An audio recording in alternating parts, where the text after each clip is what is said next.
You're tuned in to RX Radio. Like, for example, I had like 4 or 5 models who are friends. Like, we always use friends to model. Super cool guys, super stylish guys. They bring all their own accessories. They bring all their own shoes. They're just fly guys. So, like, when they show up, the photos are amazing because the guy's actually really stylish, you know?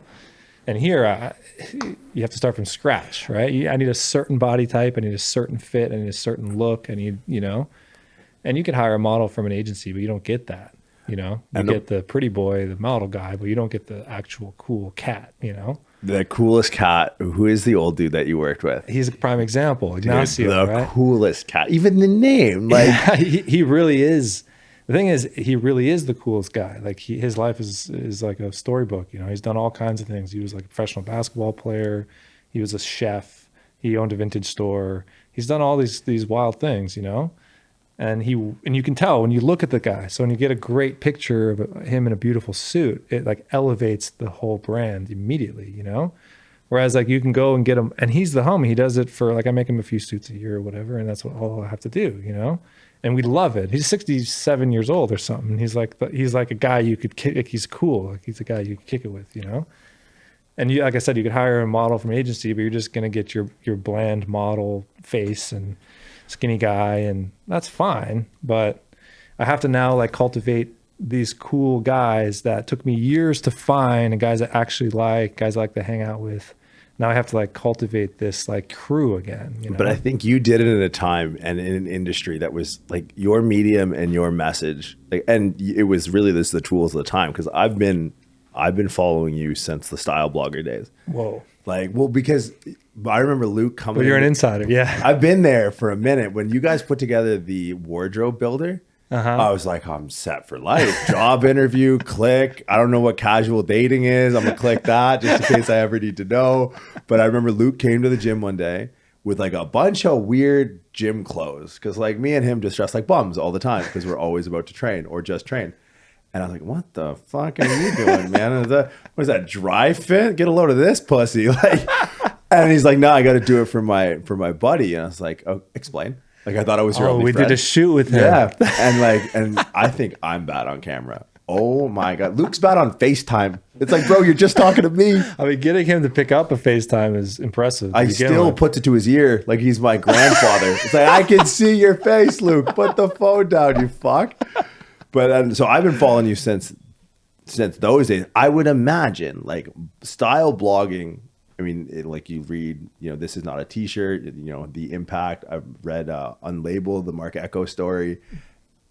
It was the only tool of the day. Blogging was it. And you actually wrote a really interesting thing about comparing the blogger to the influencer for Columbia that I thought was super interesting. But I think you're in such a better place now because of the access of visual media. Right? Like I would be trying to read and comprehend what seersucker was. I'm like, if I ever go to the South, I know who to call. I'm gonna look just like Colonel fucking Sanders. But now it's like, I feel like this, and I mean, you'll never have to restart because your network, like you mentioned, has grown so much. But this is where this is your time to shine, right? Like, because it is so cool to see a guy like him, Ignacio. He's Lundy. We're gonna have to put a photo in the video. He is the Dos Equis man of fashion. Yeah, he's cool. We shot him actually too. The Dos Equis man? Yeah, we did. Made it. I don't know what it is, but you've made it. That's a whole different story, but he's an interesting guy too. That guy lived in the back of a truck in Venice Beach for like 50 years as a struggling actor. Didn't make it till he was in his like almost his 70s, and then he couldn't go anywhere. He lived it up. That's a meme story. No, he's an interesting guy too. But I actually feel the opposite of that. I feel that like I was early in the game. Like I was very much a product of good timing. You know, like when I started blogging, it was the only style blog. It was like the sartorialist who was like a street style photographer, but no one was really blogging. It was like a brand new thing, you know? So I thought it was cool. I'm like, okay, like it was just magazines. It was GQ, Esquire, and that's where we got our information from, right? And the more I worked with those guys and learned about those guys, it's pure advertorial. Like the whole thing is paid for. Like every single piece in the magazine. Like they do the top 5 bags of the season, and one of them is Gucci. Well, Gucci bought that placement with the 3 pages in the front or whatever, you know? So you start to realize like, oh, like this is all just like advertorial content that's being fed to us. Like there's no actual real information from real people about like menswear. So I was in New York City learning about it, and I was like, hey guys, I'm gonna start a blog and I'm gonna start working for Bespoke Tailor. I'm just gonna share this with you. What I learn, I'll share it with you. Here's info about fabric, info about fit. I ended up going back to school to study tailoring, so it got more technical. I just thought, I was like, this is cool. Like no one's giving this information, you know? So I'll be that guy. And then we got really good at photography and stuff like that. And then everyone just kind of, it almost felt like everyone caught up. And now everyone's doing the, you know, the suited photo. Like how many of those do you see on Instagram? And it's like easy enough for a Joe Schmo to buy a cheap suit and make it look great. And he doesn't know anything. He doesn't know about how it's made, where it's made, what it's made from. He's just, you know, feeling himself is what I call it. He's like, look how good I look. And it could just be an outfit from a mannequin at J. Crew. And he's still like, look how good I look. So the more that happened, the more I just felt like that dude. You know what I mean? It's like, oh, everyone caught up and now I'm cheesy because it's like we're all doing the same thing. So if anything, I'm like, what's the next thing? You know? Like I think it's gonna go from, I wanna go from, you know, right now it's quantity, right? It's Gary V post 40 times a day, content. Right. Anything long form, anything quality, anything heavily researched, it's just like there's no place for it, you know? Like it's almost not worth putting in a month of time on a great video put on Instagram because it's going to be buried in like a month, you know, or a day or two, you know? So my dream is to like go bigger and like design pieces that only we can make, get models and locations that like are very true and unique to us, but have like a storyline, almost like a short film that has a purpose to it, whether that's about the factory, the fitting process, or explaining like why what we do is very unique and very different and why these other fucking guys aren't the same. You're not the same, you know? It's like it leveled out the playing field for everyone, including the very researched person and the new novice person. The average person seeing both of those just can't even really tell the difference. So it almost felt like, fuck, like everyone's just faking it now. They didn't go to school. They didn't spend years studying this shit. And they say, like, I'm a designer, right? Everyone says I'm a designer. If you can't make a pattern, you're not a designer. You're not an engineer if you can't draw a blueprint. You know what I mean? Like people don't go around saying I'm an engineer because they 3D printer in the back. Yeah, they draw a house on their iPad, you know, and they say I'm an engineer. No, it's not how it works, you know? So Lundy, did we not have this same conversation? I sat at the end of this table last night and bitched and complained about the exact same fucking problem. Went to school for a decade. And my job is really reps and sets. That's what it comes down to. On paper, on a spreadsheet, on an app, it's reps and sets. That's what people see. But it's like, but they see your body too, though, right? Like yeah. You can't fake that. But the thing is, like in your business, you don't have an off switch because your closet is only this, right? Like your closet. I remember reading an article once about you burning one of your pieces of clothes with an iron. And I was like, that made you painful. real for the first time ever. But it's like, you can't put on bad clothes because you don't own bad clothes, right? The guy with the Labatt blue t-shirt can still put on a joint like this. Right. But he's going to go, you're going to see him mow the lawn. Like, hey, Jim. It's like, God, Jim, I saw you in that 3-piece the other day with that little 2-button number. Now you got this.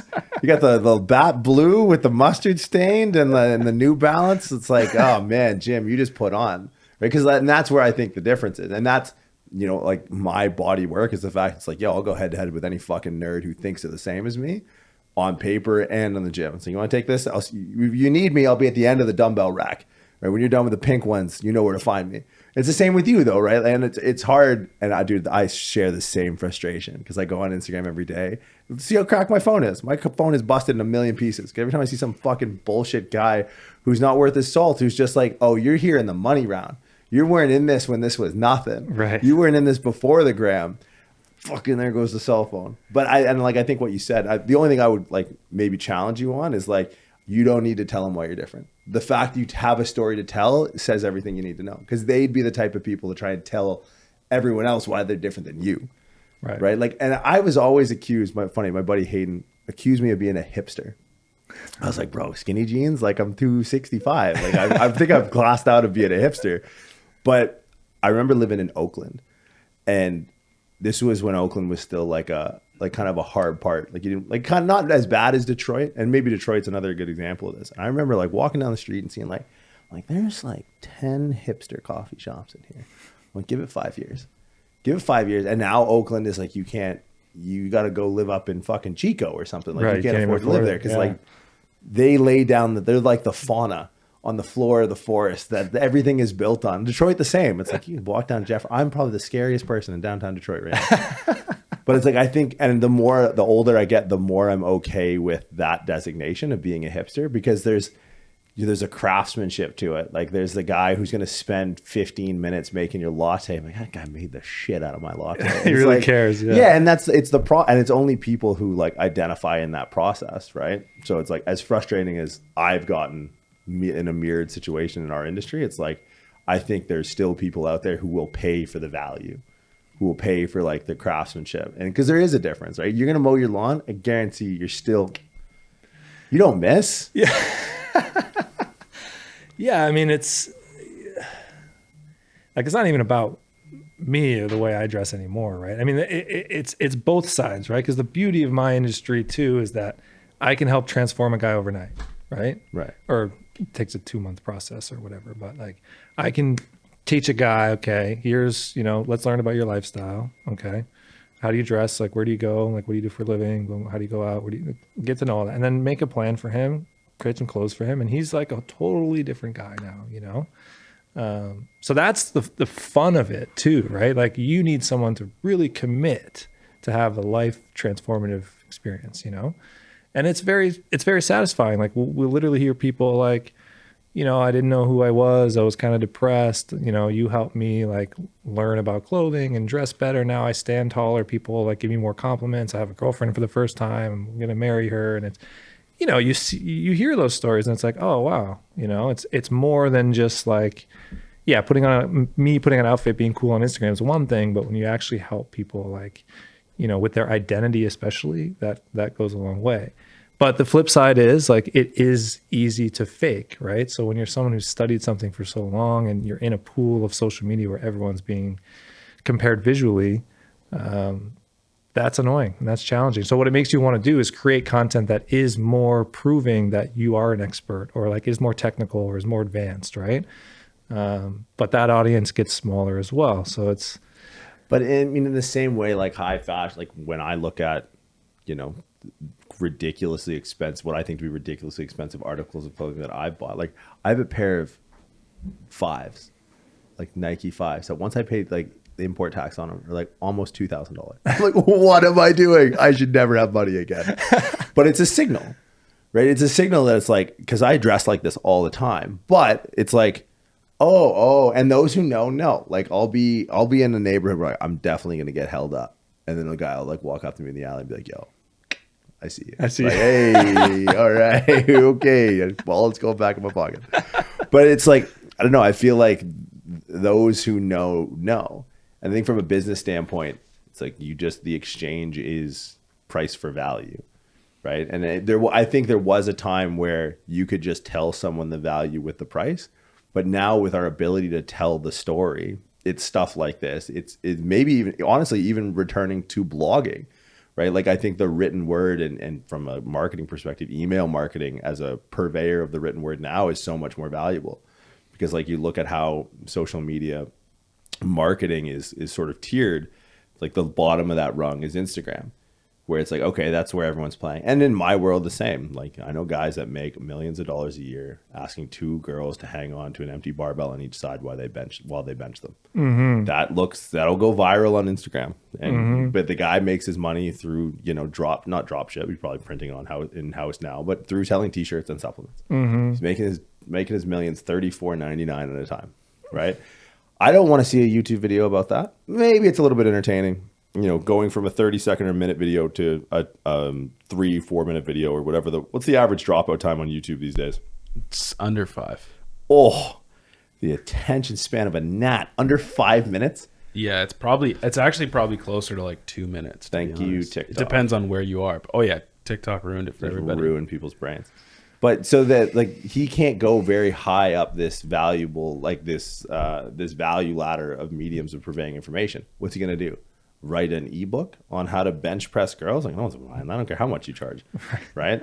So you're gonna write a long form. So like I was like, all right, I'm just gonna write a book, right? And I was talking to you about that, and then trickle that down. So you know how easy it is for me to write an Instagram post? I just go to like a book that I've been writing and go, okay, this chapter, this sentence, this exercise, pull quote, there's picture, done.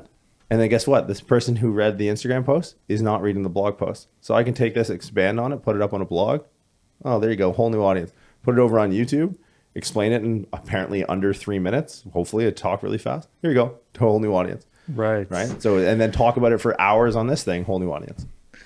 Yeah, I struggle with that a lot, man. It's like we're sitting on an incredible library of content, right? Like we've been shooting those awesome photos for like 10 years, you know? And it's always like, what you don't realize, like not everyone's seeing every post, right? So like I can take a post and our content's evergreen, like suits don't really change that much, right? So I can take a photo we took in 2016, put it up today, and most of the people haven't seen it yet. And it still looks awesome, you know? So theoretically, I could be posting 3 times a day on social media, all automatic, all preset, and just like milk that machine, you know? And it's like, do you do that? Or do you try to entertain the guy who's been following the whole time, who's going to be like, oh, I already saw that, that's old. And you're trying to create new stuff all the time, you know? Well, I think for you, because it is, you know, nothing's off the peg, everything is bespoke. I think people understand that good things take time, right? So like, I think even from your simplest message of the Instagram post, yeah, like relative obviously to the medium right now, I know people who do the 4 or 5 posts a day. So a post a day for you would be relatively low frequency of a higher magnitude of quality, right? Whereas like a blog article written once bi-weekly or once a month, this, you know, good things take time, right? So relative to the medium in which you're delivering the message, the frequency will be lower because the quality will be higher. And then so when, you know, I could imagine this is how, and again, like I'm not inside the consumer's mind, but if a consumer gets a blog article a day, an email from Trep every single morning, what do you mean my suit takes 6 months? What do you mean? It's like 6 weeks. 6 weeks. Sure. Lundo, edit that. But it's like, what do you mean? It's like you email me every day, you post every day, your YouTube video every day. This is going to take 6 weeks. But if you go like, all right, I'm going to post once a day on Instagram, maybe we do a bi-weekly blog, a monthly YouTube video, then it's like you ascend them through this value ladder, not just with the message, but having a medium that corresponds with the message. Then the final message of that story is them getting their piece. And it's like, oh, wow, you know, the posts take a day. The blogs take bi-weekly, the vlog takes a month or whatever. Right. The suit and the natural progression of the value that I'm exchanging with this person takes six weeks.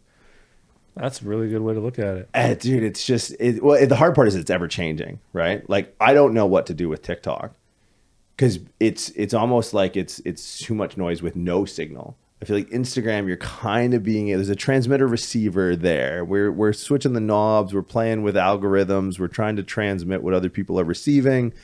And that reverberation is, can we get them to move up a value ladder to a different medium, or can we get them to a point of sale?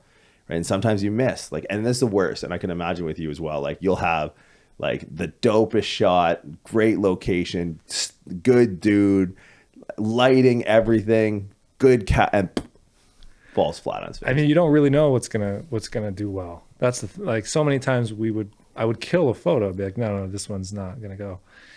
And then we, you know, had an intern doing social or something, put it up, and it exploded. It's like, man, that was the worst. I thought that was the worst photo of the whole bunch, right? And it's democracy is not a great for art is usually not great, right? Like if everyone likes something, it's probably pretty simple or basic, and if I like it, it's because it's like super unique and cool. But a lot of people are going, what the hell is that? You know, it's the saying with democracy, it's the worst form of government, but it's the best one that we have. I'm not even going to touch that. Right? Yeah. All right. COVID times. Let's not go down that route. But I think, I mean, you're not your customer, right? Number one, right? Because your customer is going to be the guy who wants to live vicariously through the story that you tell. So when he puts the suit on, it was the 6-month process or the 6-week process. It was right because it's like, I don't know. I've gone to like and I don't want to like throw shade, but I've gone to like your competitor stores and be like, nah, this is a summer job for him. Like he's not bleeding this, and like I bleed for what I do. So it's like, I don't know what looks good. evidently, right? Like I have no idea. That's why you and Wes are in the black book. Like, yo, are these joints? No, they're terrible. Throw them away. They're trash. That's Wes's word. Wes is like, yo, it's trash. It's trash. I'm not gonna let you look like that. That's trash. But it's like, I want to know that when I put on clothes, that even if I haven't thought about it to the detail that I think about what my vocation is, my job is, that I've at least identified that in another person. And then, so everything is quote unquote like on brand. Now this is not my best foot forward, but this is also my best foot forward. Like I have fitted flannel. Nothing said like you did good. Like the flannel that's not off the peg. Like my girlfriend looked in my closet for the first time and I had 8 flannel shirts and I had what's the name? It's you would know it. Stone Island. Yeah. I had a Stone Island sweater. She's like, what the fuck? Who dresses like you're a cartoon character? Like it's literally the red and black lumberjack and the one Stony sweater, and that's it. My whole wardrobe. I mean, it's got to be hard for you to shop for clothes, though. That's why you guys got the nod. Yeah. So I needed a suit, and that's like, and a lot of our listeners are into fitness, right? And just because we're into it the same, maybe I don't know, on a parallel, deep in horizontal industries. Everyone that listens to this likely has a hard time fitting in clothes. Right. Because if you're listening to this, you probably identify at the deeper level of the stuff that we talk about. Right. Like we're not just go like, all right, do 3x10 and eat your protein. It's like, yeah, but like, what's the difference between mechanical tension and muscle damage? Like, let's go dig into the research, shall we? Right. So it's like people who, and it's sad because people that listen to this also dress like me. Well, it's a hard place to be, I mean, it's funny for like bodybuilders, right? Like tailoring is really about making you look better with your clothes on than you do with them off, right? The beauty of it, custom tailoring, is you can accentuate certain parts of the body, hide certain things, longer jacket for a guy with the belly, widen the shoulders, all of that kind of stuff, right?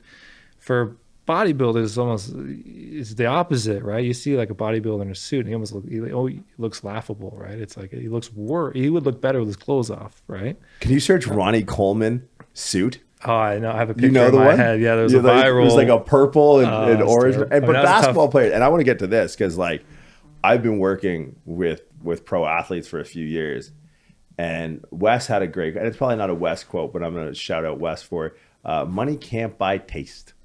Right. And yeah, this one, I've seen him with his clothes off. Ronnie definitely looked better in just a G-string. I mean, that's a tough guy to fit. But like you look at that picture and like look at the sleeve, like look at the wrists on that thing. It's like elephant trunk sleeves, I'm looking at the hammer pants. The velvet numbers. He looks like he's about to moonwalk across the. That's also a tough time. I don't know when that photo was taken, but suits have come a long way.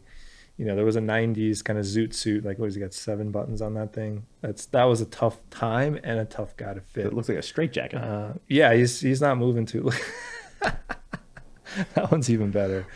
But the point is that like if you can do it well, I think my fridge came in that suit. And that's, there's a way to do it. And then when you do it well, like you can achieve showing off the body in a way that's flattering and looks good. Like this, you shouldn't look laughable in a suit no matter how big you are, right? It comes down to the person making the suit and understanding like proportions. Like why is the sleeve covering half his hand and the wrist as wide as the bicep? Like his biggest problem is probably armhole because he's got massive chest, massive bicep, right? So like that's the hardest part to cut around a guy like that, you know?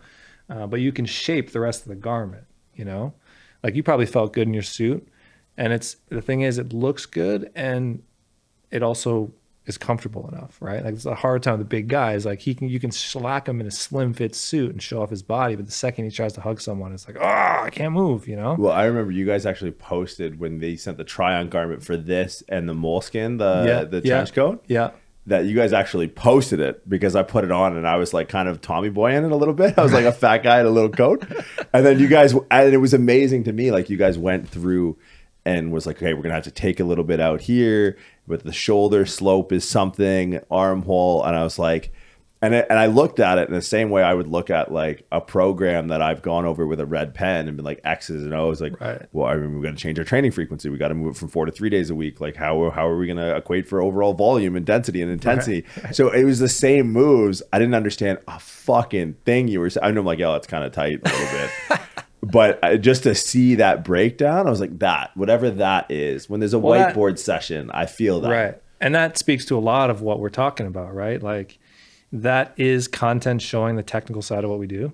And that is the completely unique thing about what we do, right? We are the only people who actually put human eyes on each fitting, right? So we send you a test garment, and that test garment was, you measured your body. You probably know your body measurements pretty well. So that is the type of garment you would get from a guy making suits that would just measure you up, make the suit, boom, that's it, right? The problem with that is like, you don't know, there's certain things you can't measure.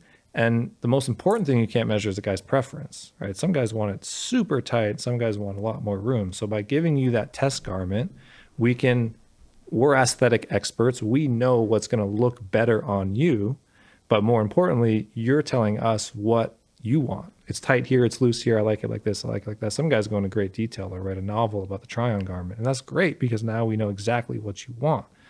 And once we lock that fit in, now we save it. Now you can buy clothing. So it's more effort on the first one. It's less margin on the first one, but it's that human service that you would only get walking into like a great tailor, but online, you know?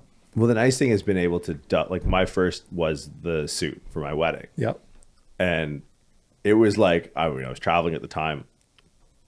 So the first one you sent, nailed it.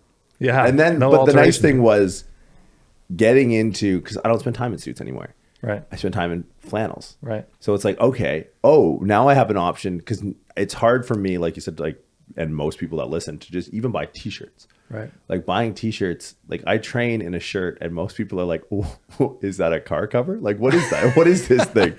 And it's like, it's snugger in some spots than in others, but like the armhole on a t-shirt comes down to the middle of my forearm. Right. Like it's a tarp. For the size you need for the chest. And just, yeah, like it's a whole production. So for me, and I've started to switch my focus away from like, okay, if I always have to be in gym clothes and in gym shoes, it's like, well, yeah, maybe I will spend a couple of racks on what I think to be a really cool pair of J's, right? Because like, if I had to go to work and I was on Wall Street and I had to walk into Goldman, it's like I'd probably have to have an Omega, like a Speedy on the wrist at least, you know, and it's like I would, if I'm, you know, I'm not a commodities trader or anything like that, but what is my relative position in the industry I'm in versus someone in another industry? It's like, I need to not only signal within my industry of like, okay, like, yeah, he's doing all right.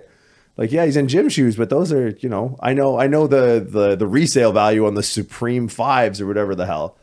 But I can also signal across to other industries and be like, oh, like I can have a meeting with someone who owns a company and I can, you know, it's probably not going to be the off-white 5s that gets them. They have no fucking idea what that is, but it is going to be like, oh, okay, like that's fitted. That's nice. That's the conversation that starts. Like it's the same thing with cars. It's the same thing with watches. It's the same thing with shoes. And all of these really start to tie into fashion. And that's like, it's almost just been like a really good icebreaker. I have completely different views on that too, man. Like for me, the like I'm part of the club thing of fashion. I've never really liked that. Really? And I was really into that too. Like when I was a basketball player, right? I grew up in Windsor, played in Detroit all the time. I was often the only white dude in the gym and stuff like that. So I made a point to say I'm part of the club. I was wearing the right J's. I was wearing the right Evisu jeans. All this stuff was streetwear all the time, right?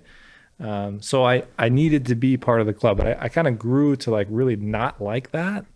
And fashion really is not accessible to a lot of people because you feel like you have to like understand that, right? Like the streetwear stuff, right? Guys are wearing a sweater that says like anti-social social club or whatever that shit is. Yeah, you know? What is that shit? Well, anyway, it's a cheap sweatshirt. It could be even a nicer, doesn't matter. But right. the point is just like the logo or and most people look like 90% of the population worldwide is going to look and be like, that's silly. Oh, what is that? Right. And then there's like maybe 10% or much less than that are like, oh, word, like that. I got that too. Like we're in it together. And that I think really pushes most people away from fashion because now it's like, you got to wear the new shit. You got that like that brand I just mentioned might not even be cool anymore. I don't know. But that's why I identify with tailoring because it's not about labels. right? And specifically custom tailoring, because it's more about like the guy and his life particularly, and not about like the culture, the community. And what I find about tailoring is that it's more universal. You know, like if you got a properly fitted, nice, even if it's a shirt and trousers, doesn't have to be over the top. You can go anywhere and anywhere in the world, and you know, an 80-year-old grandma is, oh, he looks really handsome, and a 16-year-old, you know, girl will be like, oh wow, he's really hot, you know, to the same outfit. And it's like, it's almost like a sex appeal, or like a universal good looking gentleman, as opposed to like, and you're dressing for yourself and for everyone, as opposed to like that insider community that you always have to keep up with. And like, you know, those were the sneakers from 2 seasons ago. That's whack now, you know? And so much of that is like super inflated cost because of the cool factor, you know, like Right. J's are rubber made in China. Like that shit is made for a few bucks, you know? But the emphasis we put on the cool factor and the turnover of the stuff that's getting faster and faster, to me, that's like a big problem in fashion, actually. It's like, it's consumerism, and it's like, there's so much waste all the time. Whereas like, that's how I almost justify some of the pricing. It's like, yeah, it's expensive, but it fits you perfectly, and it's never going to go out of style. You can wear it for 10 years, you know, as opposed to like, you wear it for 6 months. Okay, that's whack now. And you're just kind of cycling through cheaper stuff, and ultimately you end up paying similar or more with like wasting more stuff. So how do you then reconcile what seems to be a middle ground between like the labelless, or not labelless, but like, and it's funny, I had my suit open today because we're going to Turkey and we're doing the whole Cappadocia thing with the balloons and all that. So she's over the moon. We have photographers, she's renting dresses. And I'm looking at my wardrobe going like, I gotta have something in here. And I'm like, what do I just wear the suit from like 4 years ago? And I opened it up. That's my point, right? Right. Well, and it was the coolest thing because I opened it up and you talked about labels and like the label not mattering and it just being for the individual. My favorite part about that suit is when you open the jacket, it says made for Jordan Shallow. I'm like, this is some boss shit. Yeah. Because there is a certain timeless factor to like the fashion that you're talking about. Yeah, and you need it, right? Like I'm not trying to get guys to wear suits every day. I am casualizing what we do in the custom space. Like you're wearing one of our casual pieces that we still fit to you, right? But there's always, like, you need that in your closet. You're going to go to a wedding. You're going to go to an event. If your career takes off, you're going to start speaking. You're going to start managing people. Like there is going to be a time when it is important, or you look like a schlub if you don't bring it the right way. Like you're going to experience that soon, right? And like, thankfully you have that suit. If you didn't have that suit, you'd be fucked right now because it takes a time for you to get something. How do you reconcile with brands that are selling that at scale? Like this designer, like Dior, Gucci, all that stuff. How do you reconcile this idea that that's kind of what they're selling? Like, it's weird. My girl she's very particular about the nice shit that she likes.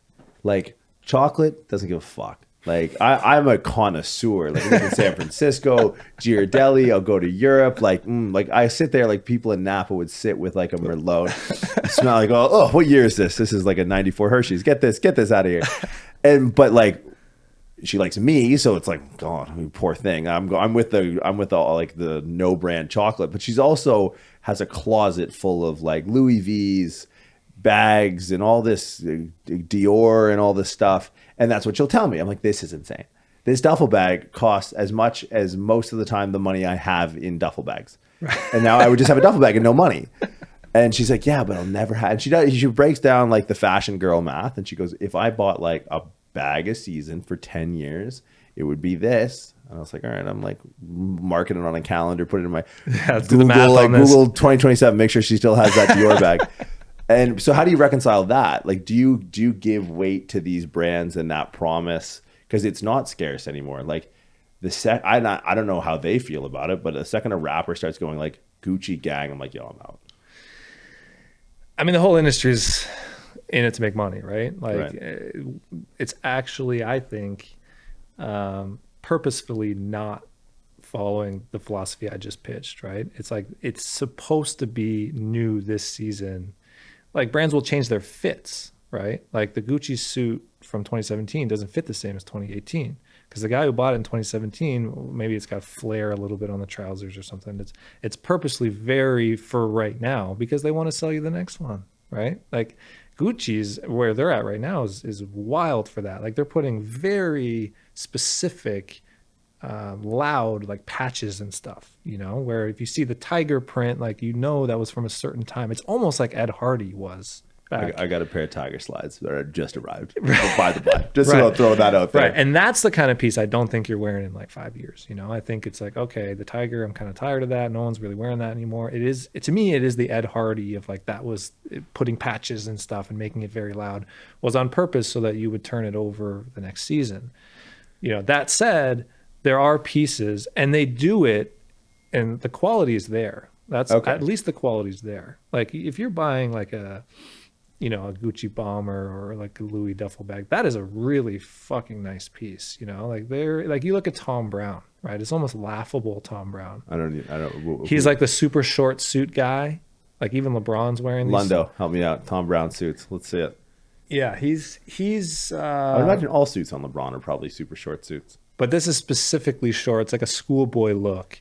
To his credit, he's been doing it this way for a long time. But my point with him is like, even though like go Google Tom Brown fashion show, for example, and it's THOM, and then there's an E after Brown. Oh my God, I can't. Is this guy for real? Is that his actual name? I want to see a driver's license that says Tom Brown A. What? But like it's so this is like, you know, this is fashion, right? This is a fashion show. It's not meant to be worn. It's theatrical. It's like showing you kind of like an exaggerated version of what they're about. And he's been doing this a long time. My point is that this stuff is really, it's like handmade. It's like doing something so over the top, but doing it so well. Yeah, like look at that. That shit is handmade though. Okay. You know what I mean? Can we designate a bit of time to this? So, because you were in New York. Right, so you left Belle River, Ontario, with a ball scholarship to Columbia. Yeah, you're babe pig in the city. You're a kid from BR, which is like we talk shit. I don't talk shit. I'm actually from St. Joachim. If we want to keep it. Oh really... my God! So that's the stop sign between Emeryville and Belle River. I think, did I get that right? It's the stop sign between Belle River and Stony Point. Isn't there a rock farm there too? St. Joachim. I mean, it's a town of like maybe 1,000 people. Like there's, you know, there's no stop, there's no light, there's a stop sign. It's very, very small. It's a farming community, you know. So here's from St. Joachim, I can say this unequivocally, the pride of St. Joachim, without a doubt. And like the fact that you left St. Joachim with all your teeth makes you the best dressed man in St. Joachim. I'm assuming your time in New York, you've had exposure to this, right? Like that style or that part of the industry. Yeah, it took me a while this is high fashion, right? Like I've been to a Tom Brown fashion show, for example, and it's a hard ticket to get. You got to be inside, and once you start to learn about it, you appreciate it because it's art. You know, it's not really like, you know, no one's wearing that, right? But for an artist to have such a specific vision and to do it in the most quality way is what impresses me about it. Right? Like if I was going to put that out just for one show, I would slapstick that thing because it would look the same. No one's wearing it. Doesn't care how it washes or, you know, if it lasts long. It's not the point. But he's paying one of the world's best tailors to sit down and hand sew those pockets on that crazy, whatever that is, you know? You're blowing my mind right now. So yeah, the more you learn about it, the more you appreciate him as an artist and get his, you know, you look at that, you're like, that is so stupid. No one's ever going to wear that. What's the point of that? And most people are going to feel that way, right? And I feel that way as well. Like I think fashion shows are pretty silly, very elitist, hard to get into. You know, they're trying to create something that is not inclusive, right? So it's like a step above the Abbott Kinney storefront kind of thing, right? Like it's like, you know, and I've been told this, I don't know if it's true, but these stores that operate inside of like Heathrow or inside of JFK, they're probably operating at a loss. A lot of times. I mean, this is like marketing, right? Like the fact we're talking about this is why they do it, right? Like you do a show like that so people, wow, look at it. And then they go in the store and then they buy like the navy cashmere sweater. That's hilarious to me. But he's famous for going way over the top with the fashion. But my point was that brands, even though they're purposely trying to get you to shop something new every season, it is still very well made and meant to last. So if you do go to those brands and buy something that's more understated, you can wear it and use it for a long time. Like bags are a great example. Like if you buy a handmade leather bag from a Louis and it's not one with crazy that you're going to get sick of. Tigers and yeah, it actually will break in beautifully and like it's the type of thing that you can pass down to your kids, you know, and that is actually a really good investment. Do you look at any of the stuff that you own? Like, do you reach outside your own creations and go, I really like that. Like, I really like the Thom Brown A, whatever the fuck his name is, short suit. I'm gonna rock this. Like, yeah, I mean, I've been through. Like when you're first getting into something, you have to expose yourself to all of it, right? So like when my first fashion business, quote unquote, was buying and selling stuff on eBay from my dorm room in college. That's how I became well-dressed. You know, my claim to fame is those Esquire magazine's best dressed man in America. So I'm a junior in college, hawking stuff on eBay with no money. I'm playing basketball all day, no job. But I got really, really good at eBay and figuring out like where the value was. So like I had Thom Browne stuff that I bought on eBay, wore it, took photos in it, wore it a fair amount, and then sold it. And I would always upsell it. Like I was so good at eBay that like you would be selling.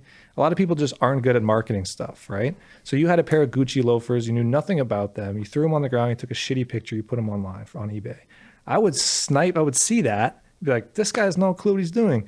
I'll go find the stock photo of that shoe, make a beautiful listing, give you the whole description and say worn a few times, still great quality. And I would post that at the same time you're selling yours. Yoink. I would sell for more than you and have you ship it to my buyer. I wouldn't even see the product, you know?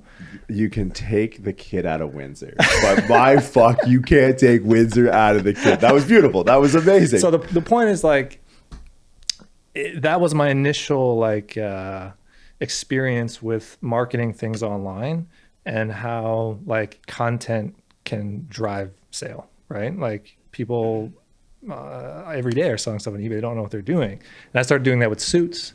So I'd see a Prada suit and be like, that guy has a terrible listing. He didn't even take a picture of the pants. Buy the suit, ship it to me. I'd take all the great pictures, take all the measurements, maybe style it in a look, you know? And I was doing pretty well with that, you know? And that's how I started to accumulate a lot of the nice, so I kept the best stuff, right? And that was my point of reference for designs. Like this helmet Lang trench coat is fucking dope. Why is it dope? Okay, I like this part, I like this part. So you start to like, you're trading and making money with it, but you also keep the best stuff. And ultimately, once you start your brand, that catalog of other people's work that is your favorite becomes the point of reference for what you're gonna make, you know?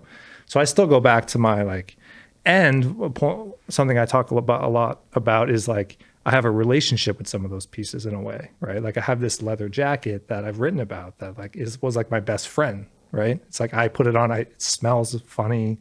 I remember like that night, I remember this, and it's like it creases at all the right spots on my body. And it's like, that to me is like the best part of fashion is if you can find that piece that like you grow to love and it like breaks into you. And like, I would never buy another leather jacket because it's never going to be as good as that one, you know?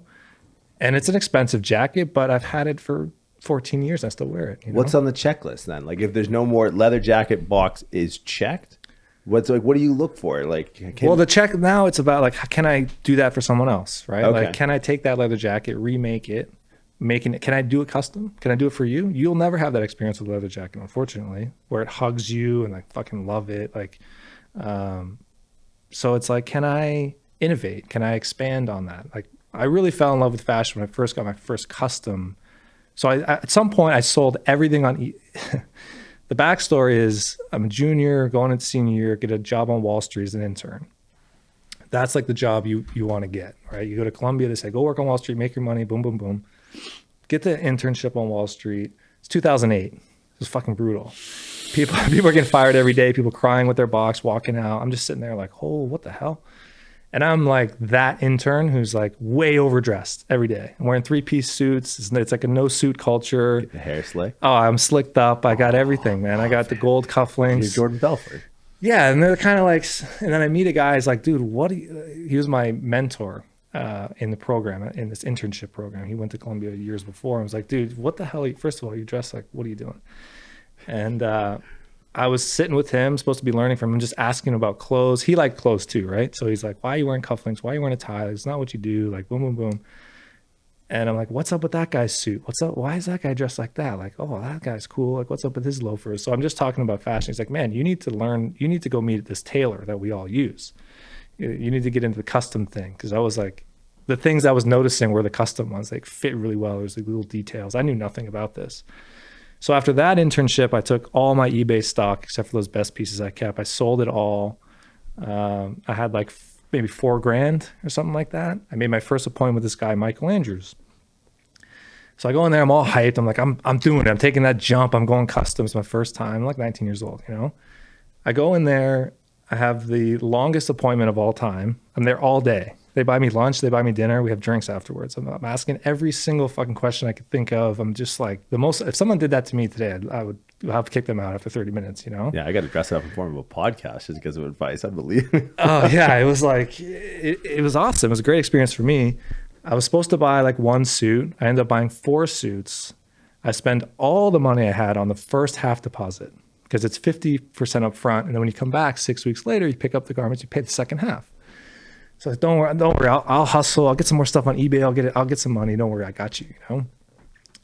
Basketball season starts right after that appointment. So I'm like busier than ever. I don't have any stuff to sell on eBay. I'm broke as a joke. 6 weeks go by, going for my fitting. I'm like, hey, Mike, the suits are fucking dope. Love them. I got bad news, bro. I ain't got the second half. And at this point, he likes me. Like we've chopped it up a lot, you know? So I ended up working for him. I like sweep the floors. I like paid off my suit debt by like, you know, working for him. I was getting lunch for the tailors. I was writing alteration tickets. I was learning to pay off the suits. And that's kind of how I got into the business. Ended up wearing those suits in the photos for the Esquire competition. So the secret to why I won Esquires is I'm wearing bespoke suits that I hadn't paid for yet, you know, in these photos on campus. So that was kind of like how I jumped in. I don't know how I got into that story, but that was like my learning and like, you know, getting into the industry just by being curious and like taking a leap of faith, really. You know? But that's the ultimate skin in the game. Yeah, I didn't have a choice. That's you know? what won. That's what you were up against, was who's willing to go there. Yeah, who's willing to buy, you know, spend the money they don't have to like work it out, you know? And I was just obsessed, right? The reason I did is I was just obsessed. I was like, I learned all this stuff about this product. I was like, I can't just pick one. Let me like try to do my whole wardrobe. It was being stupid. I was being a young kid, you know, but it started this chain of events where like, I was obsessed with it. I wanted to go back just to ask more questions, you know? What was the process at the end of it? So you applied to, you said Esquire magazine. The Esquire thing was just like submit photos of yourself. Right. It was like, you get the approval, like you won. You can. I made the top 5, so it was. Yeah, if it wasn't for that, who knows what I'd be doing. So, I had started the blog right before that. And I wrote it anonymously for a year because it wasn't really about me. It was just about like my thoughts on fashion, you know.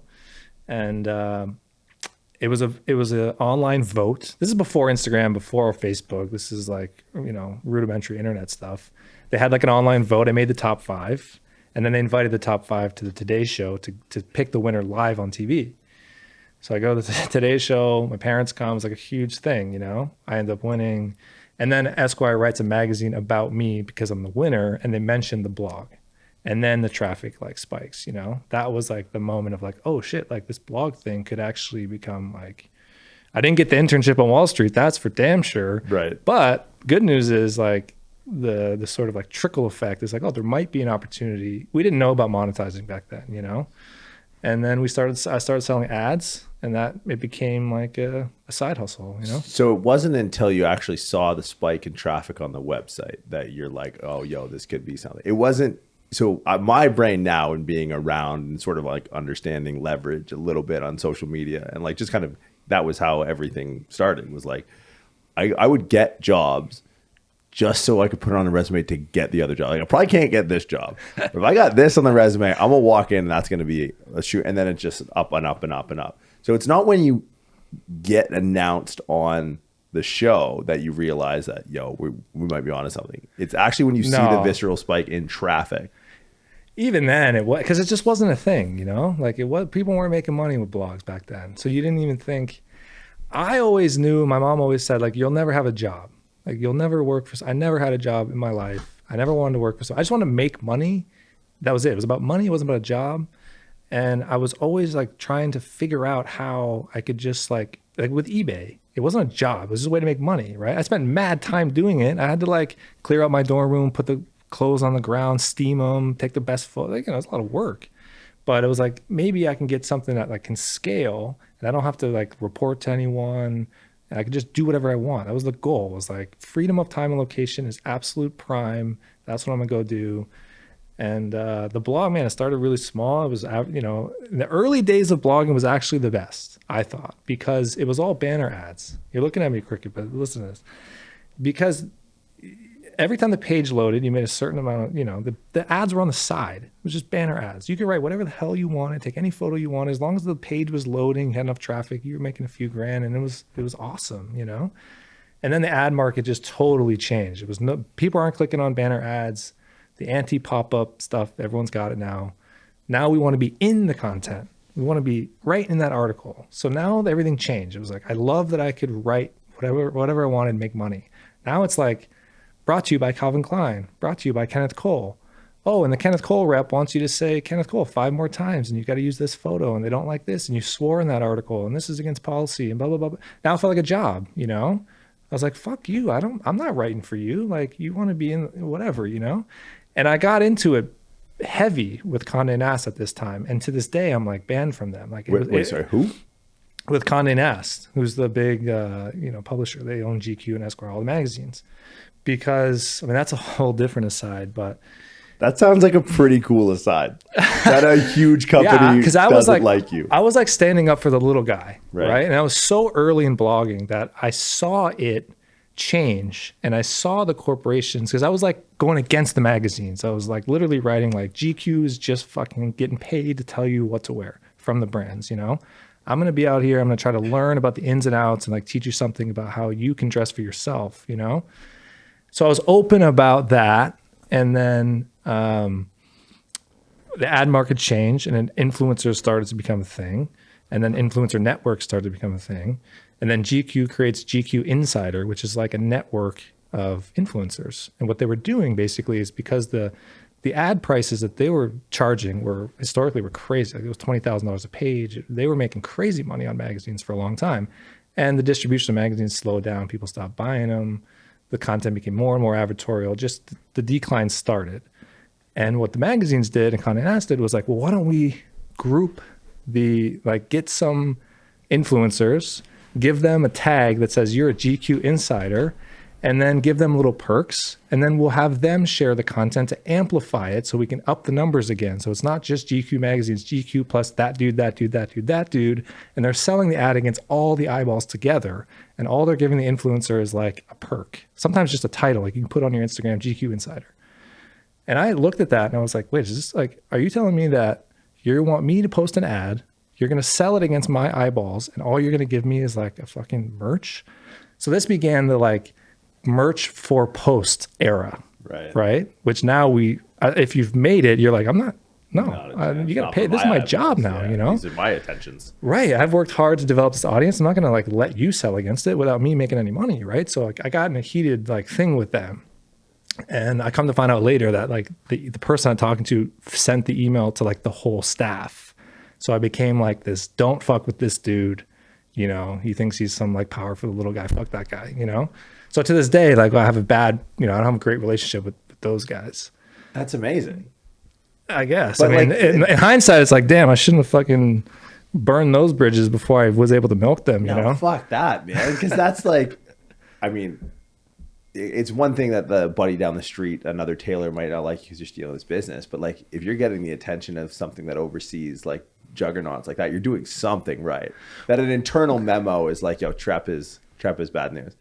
Yeah, I think I was exposing what they all knew, right? Like I was, and I knew these guys. I was like I was going to all the events. I was connected. I was in New York City. I was bouncing around all the time. So like I met the writer, and the writer was like, I was like, tell me about your process. Like when you write an article for GQ, how's it start? You know? He's like, well, step one is like find the advertisers. So we're going to do a story about striped sweaters. Boom, pick up the phone. Hey, Nautica, we're doing a striped sweater story. You got any interest? The price is boom, boom, boom. Nope. Next. And then just get the money behind it. And then they write the story, you know? It's like collateralized debt obligation of fashion. Yeah, it's pay for play. That's all it is. I mean, more and more, it's all becoming that. You look at influencers, it's kind of similar, right? It's always like a lot of the posts are like paid for, you know? Where do you advise people to start? Right? Because I feel like, and I'm just speaking kind of how people address me. It's like, okay, I don't need to know about the cells or whatever, the protein. Like, what do I do? And I'm feeling your frustration as I ask this question, because it's like, dude, there's any number of places you can start, and there's any thousands. It depends on this and it depends on that. But it's like you're heuristic. You're like, okay, you're a dude. Maybe everyone's gonna be let out of their house soon. You want to put your best face and foot forward. This is like an algorithm to figure your shit out. That's a good question. I mean, we're all, in my industry, we're all anticipating this big like comeback, you know, like we're calling it the roaring 2020s, you know, like we think that people have been in the house, they're wearing sweatpants, they're fucking tired of that. They want to get out, they want to dress up, they want to get laid, they want to live the good life, go to that restaurant, all that, you know? And it's hard because like you want to get that timing right. Like I've had a really hard time during the pandemic, like just really doing nothing, like just trying to wait it out, because it was like almost insensitive to promote like a suit at a certain time. Everyone's struggling, everyone's staying at home. I'm not going to be out here like, hey, it's time to dress up. And a lot of people in my industry are trying to convince people to dress up again. Right. But as far as where you start, like you said, it kind of depends on who you are, right? And that's the beauty of what we do, is that like we get to know each client personally. So it's like it's different for everyone. Like, what's your job? What do you need to wear? Like some guys need to wear suits all the time. Some guys never wear suits. So it's really the answer for me. And I've always been trying, like you mentioned, the style guide that we have, right? It's what I kind of learned early is that there's so much content and not a lot of content management, right? So like rather than putting out a new article, can we create an experience where, you know, John Doe comes to the website and it's a custom experience for him. So he punches in like, okay, I'm this height, this weight, this is how I dress. And then creating almost like a modular system to give advice for certain like types of people. That I think is really an untapped space still, where like your website or your web experience becomes like highly customized and your advice changes based on the user profile. I mean, we do that in a manual way with like Zoom calls right now, but I think there's a wardrobe checklist type of experience where like, because that's our thing, is helping guys put everything together so that all the shirts work with all the jackets, work with all the pants. And now you have like this, you can't miss kind of thing. But it is different for everyone, right? The colors are different for certain skin tones. The designs are different for tall versus short versus heavy or whatever, you know, but you can theoretically drill this information into like a tool that you could use, you know? Let's see, because I like that you said not only obviously it depends, but you gave off the top of your head 30 variables that it depends on. Because I think it's easier for people to hide behind the smoke bomb of it depends. Right. Like, well, you know, like in like our industry, people do it all the time. I literally send probably a screenshot a day to one of my friends, and it's like a coach out there trying to write this, like what this anchor man description of an so your ubulus connects to your upper dorsimus. It's complicated. And I just like send the Homer Simpson like just fading into the bushes gif. I was like, what just happened here? But I think to me, one of the biggest takeaways that I've gotten like working with you and working with Wes is like the idea of pieces. I never looked at clothes as pieces before. Right. I could walk through that gym and give you a detailed history of every piece of equipment. Right. Like, and it's very, and they're timeless, right? Like there's stuff in there that looks new. I'm like, oh man, this is like a Nebula from '86. The company doesn't exist anymore. Right. This is dope. The profile's unreal. Like, look, they use these bearings and not this cam system with this cable bullshit. Or this is like a Nautilus back from like early 70s. How do you know? Well, first gen, they literally used a bike chain. Isn't that fucking crazy? So I think the idea of like, okay, it's not buying clothes, it's collecting pieces. Like that was a big breakthrough moment for me. Like I got like the moleskin trench coat, and I got this in the last order. I have my suit. I have a couple of white shirts, and they're not. And it's funny because I have like my articles of style side of the closet, and then I got my pleb shit. It's just like these are clothes that I inevitably will just wear into oblivion, and the sweatpants will be cut at a certain point at the knee, and now will be sweat shorts. Right. And then the inevitable end of their lifestyle will be when my girlfriend takes them and throws them in the trash. Tells you they gotta go. Right. And then those, like, that's a clear division. These are pieces I own. And like, I got a couple of my shoes over there now. Like, I got some. I'll send you a picture of them. I got some Gators that I think are. You're jumping straight from sneakers to Gators. I got a pair of is a designer out of California, Meslin. Yeah. MEZLAN or Z. As nice pointy toe on those pimp yeah, wheels, dude. I feel like I'm about to go up in the Tolstoy, the ballet or something like that. But so I have a few like, okay, these are things that I will have for, and I take care of them. I don't beat the shit out of them. They go to a dry cleaner, which is a process I'll never fucking understand. It's like that old Seinfeld joke. I'm like, what are they doing back there? They're just sitting there, just scraping it. Like, what is dry cleaning? But I think that was helpful. It's like dipping in chemicals, and it sort of like removes the surface layer. So you can only do it so many times. That's why they say you should dry clean only as infrequently as possible. Like only if you spill something and it won't come out, then you should dry clean. You're blowing my mind right now. A lot of this stuff is like, it's on purpose. Like they don't, I mean, I guess a lot of industries are that way, but they don't want you to know that because they want you to dry clean it 100 times and it gets crispy, it gets dry as a fart and then it breaks in half and it's like, oh, I need a new one now, The planned obsolescence of it all. Yeah, no, that is definitely a big, listen, if we all sold clothes that lasted 10 years, eventually people wouldn't need too much clothes anymore, right? What are your go-to pieces then? Like, because let me answer your first question. Okay, So the first question was about, like, where do you start with a guy, right? It's really like, if you can get the guy to try, it's a challenge because like the guy has his own thoughts, right? Like the guy has his own, he doesn't know anything, but he knows what he likes, right? And like, if you can convince him that that's not the right one, especially if it's more like what he wants is really expensive and you say, listen, like, I think you'd be better in this one. And then you deliver that and he loves it, then you got him forever.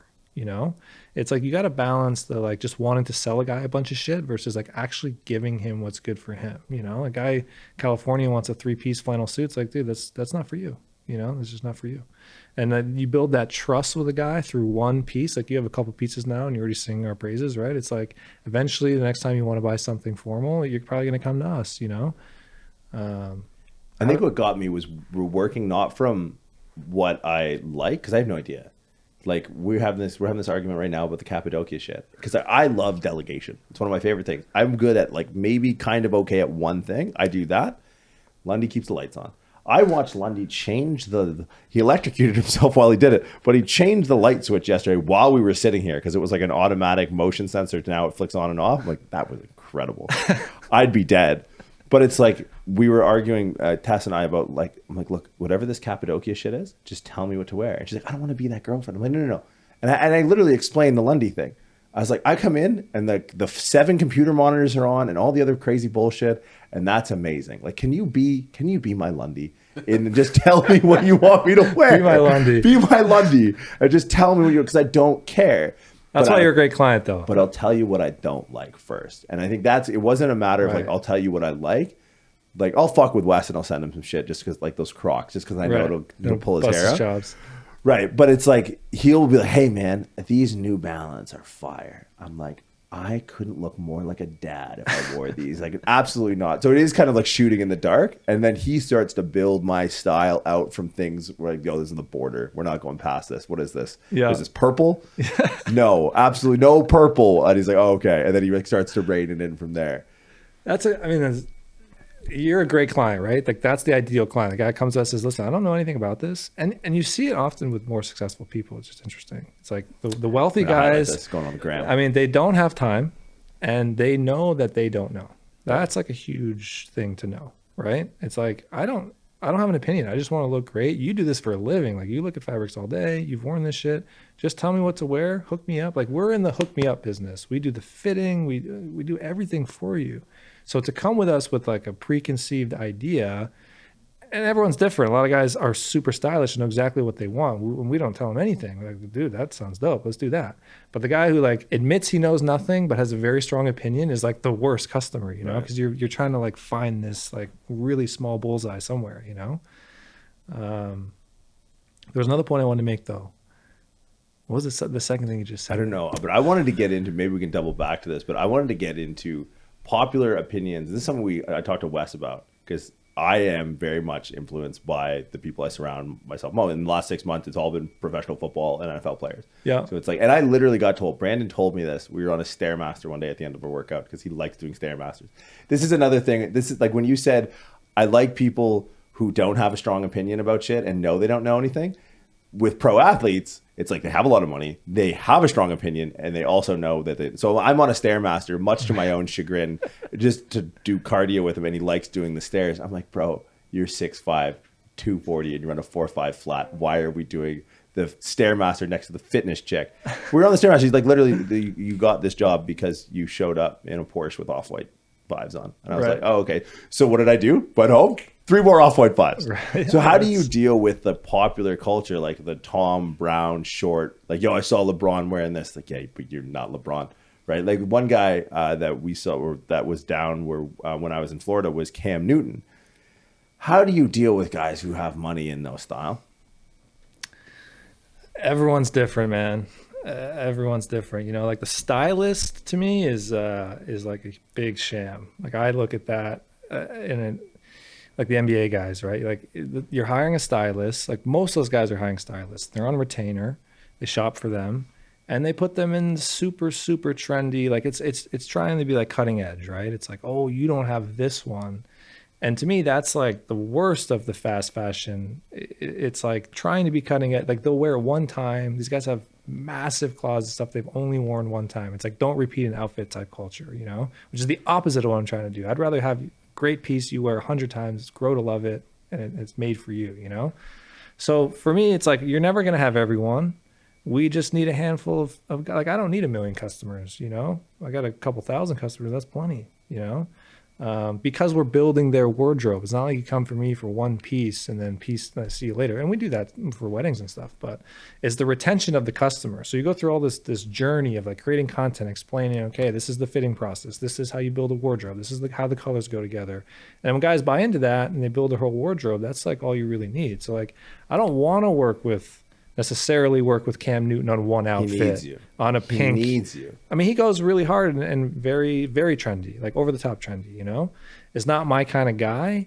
And if, you know, his stylist hits me up to do a one-of-a-kind piece, sure, I'll do that, but it's not really the business I'm in. You know, if he wants to come to me and say, hey, I want to build a sustainable wardrobe of like really high, like handmade pieces, all right, let's do it. But like the business of like the one-off super quick photo, it's Instagram driven. Like the tunnel in the NBA is the whole thing now. Who's the guy? So, or maybe like a top 3, like you're like, all right, you know, I look at Cam, you know, he does the same Instagram post every day, the same shit. And like, he's a freak athlete, I'll give him that, but I'm not wearing what he's wearing. So I wouldn't look at that and be like, yo, I got to get the fucking urban sombrero from Jay Peterman or whatever the fuck that joint was. So who are the guys who nail it every single time, where it's like a menswear popular culture intersection of dudes who get it? So like people could be like, all right, I'm going to start building out my wardrobe. I'm going to start collecting these pieces that will be timeless.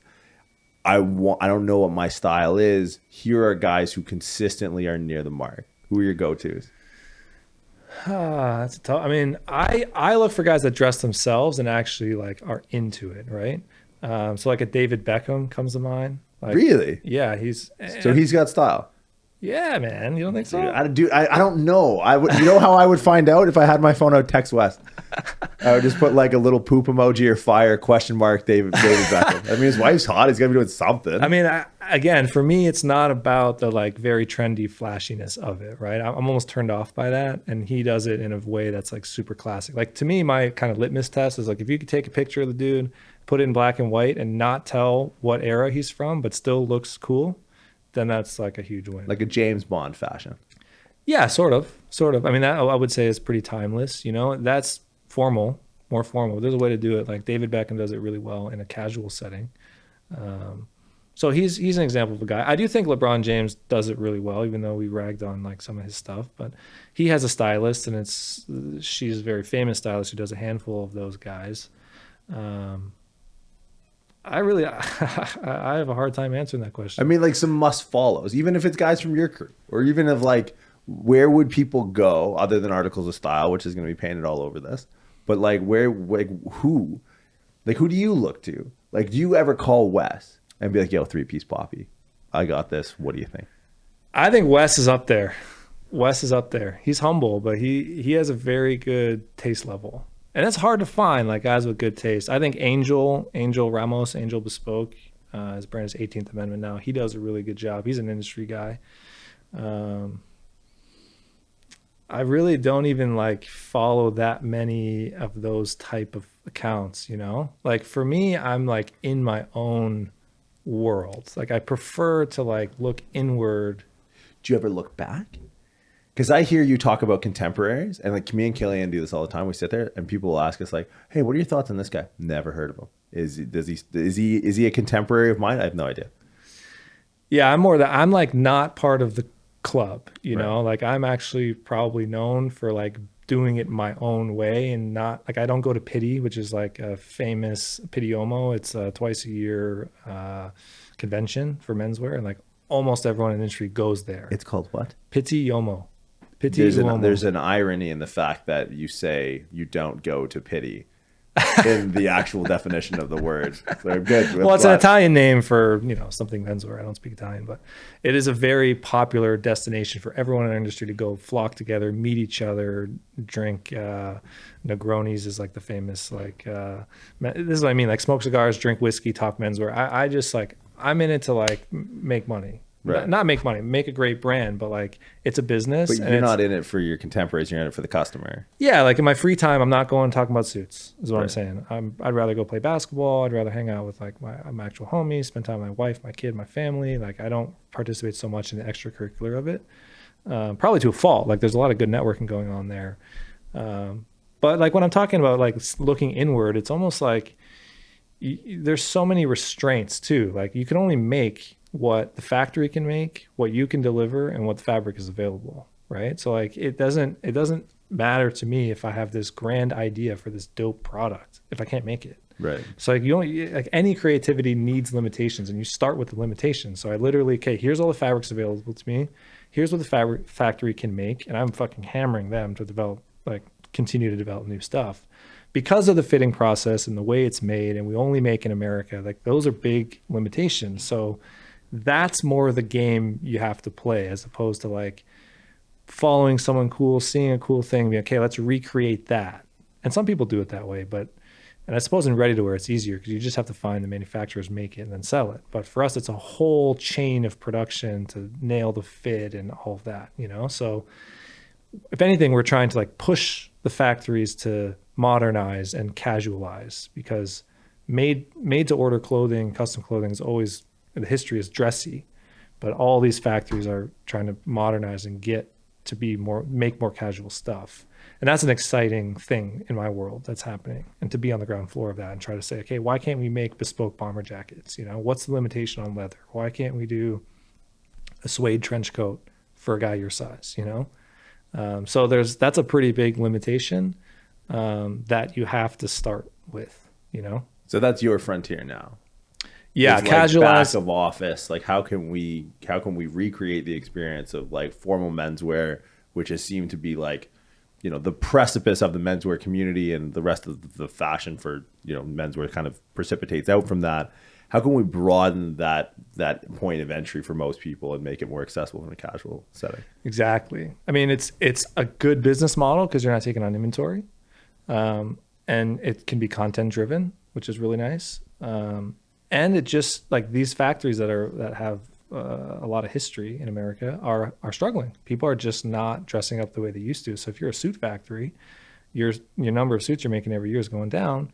You have to now make something. You know, you have to make something people are going to wear today. This is part of that product I'm wearing today. Is like, this is what we call the 24/7 suit. It's like this is like a gym. This is like athleisure. I wanted to go over this, and I wanted to do a brief compare and contrast here before we went, because it's like I would wear that.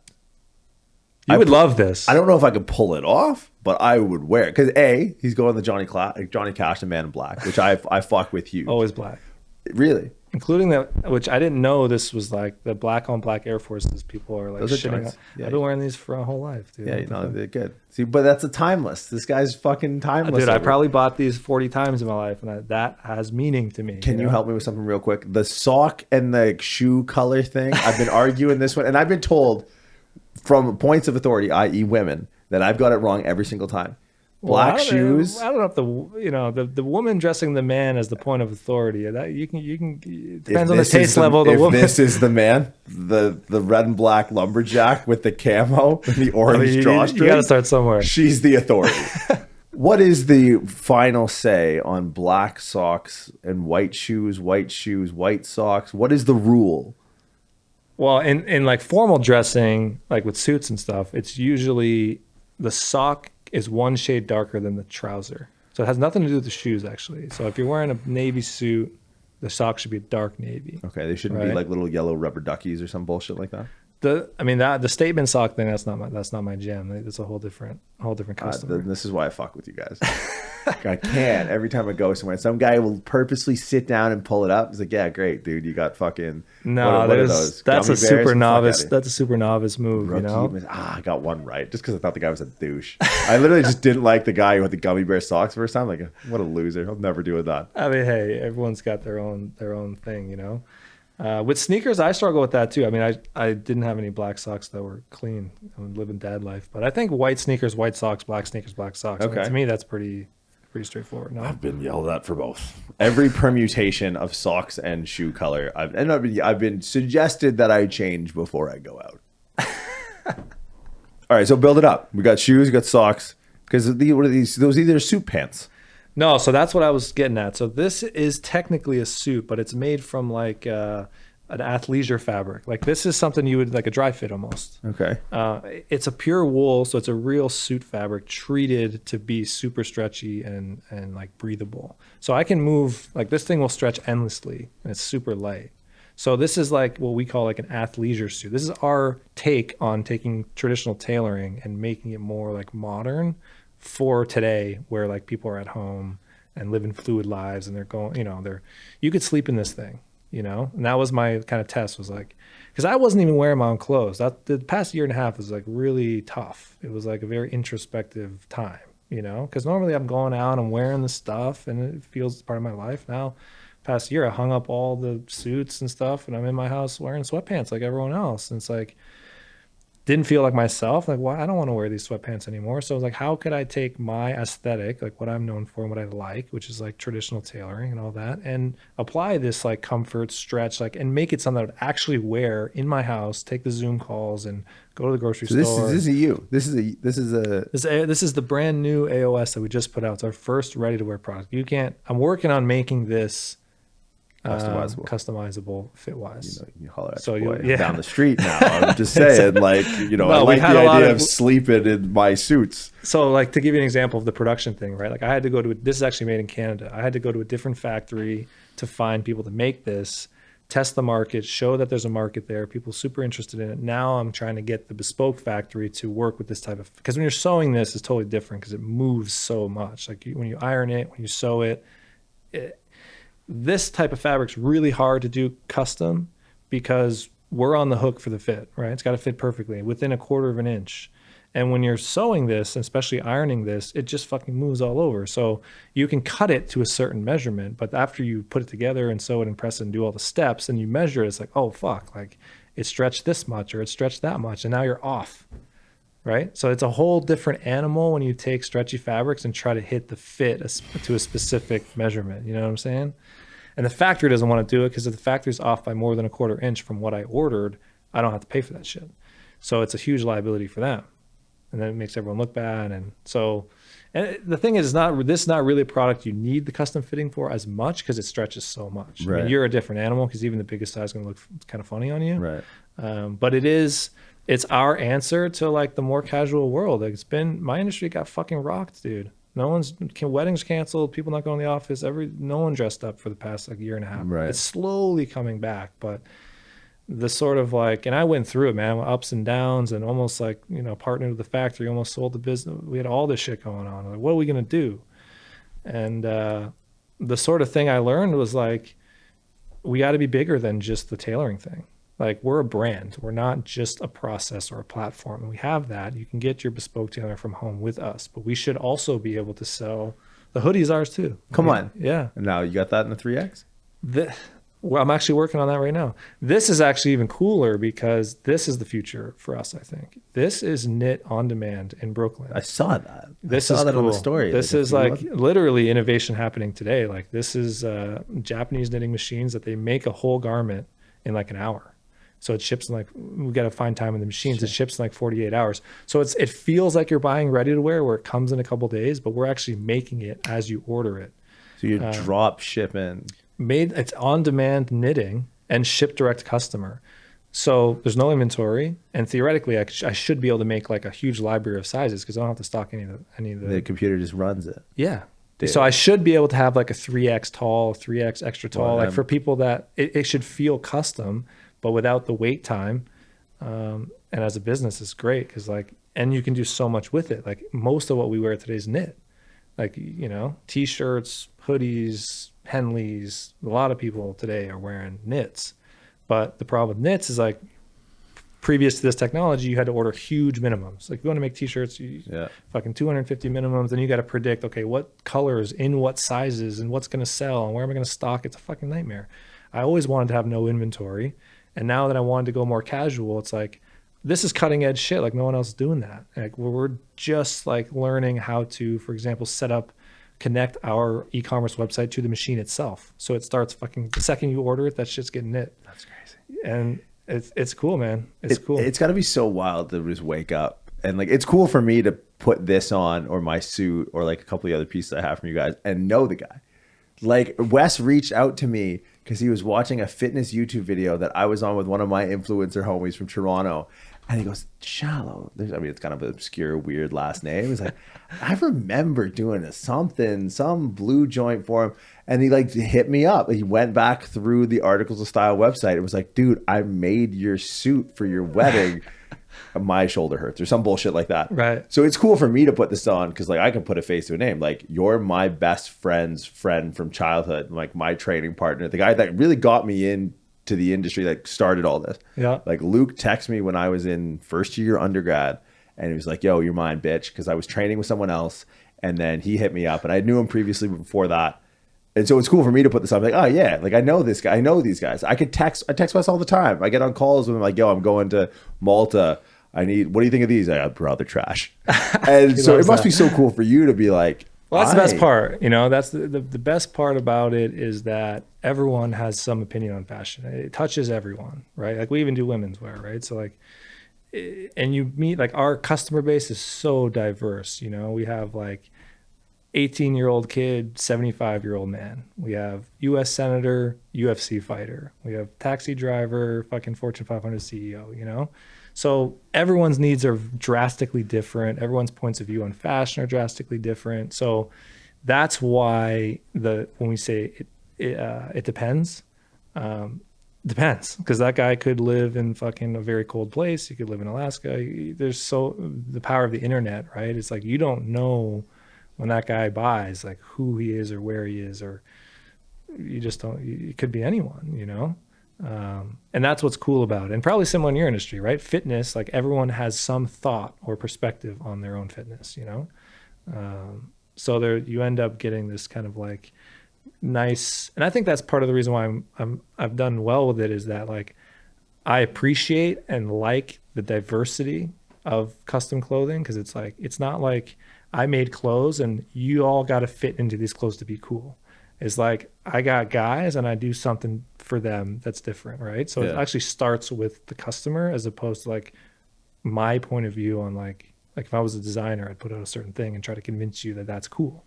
Well, I think, we were talking about this the other day with just like mass and everything, is like how much of communication now, like, and I've been in part of the world where it's been massless and open, and it was been such an eye opener for me, like how much of communication is nonverbal. And then like, I know what I'm saying when I wear this. Like, don't get me wrong. Like, I know I look ridiculous, but I'm attempting to say to the guy who's walking by me on the sidewalk, take the next guy's wallet. That's don't fuck with me. Fuck off. Is what, like, everything about me is built in a way So that's what it says. I mean, you don't look like a target, even if you're wearing whatever. You don't look like a target to me. Well, I'm a double down. I just got to make. I got too much other shit to worry about. I'm going to get my wallet stolen. So my non-verbal message is like, yo, fuck off. Right, I'm busy. It's just he's not busy. He's too busy to think about what to wear because he looks like the kid that got adopted in Big Daddy. I'm just shy of wearing like rain boots and a sailor hat. Like I just don't give a fuck. Yeah. But I've realized that in the last couple weeks, like go out and by the water in Burlington, the people are out and about again, and there's like, it's almost like there's the lights are on again. Like everyone's like seeing each other for the first time, and you start to notice these details. And it's something where like now that we're leaving, I've looked at my wardrobe and I've hit Wes up, and I'm like, I got to do something about this, right? So it's an interesting way to communicate. Yeah, and I hope that's a feeling that's. Like I said, we're all kind of anticipating a big comeback of people wanting to dress up, and we'll see, man. It's like still a big unknown. Like there's parts of people think that, you know, people are going to work from home for at least half the time forever, and they're going to really lean into sweatpants for most of their life. And I happen to think that it's going to come back in a big way because like once it starts, it sort of builds on itself, right? Like there's it's like when you go to a wedding and everyone's dressed up, it like elevates the whole thing, right? The party's better. You remember it more. Like it's the pictures are cooler. And I think we missed that so much that first party you go to and you dress up a little bit and everyone's dressed up, you're gonna be like, oh, this is fucking life again. And then you're gonna think about the next one. And then, so I hope that we get back to that because it is important, you know? There's a sense of like hope when people dress up. Right. And there's a sense of hopelessness when people are wearing dirty sweatpants and just, I mean, this is not what I'm talking about, you know?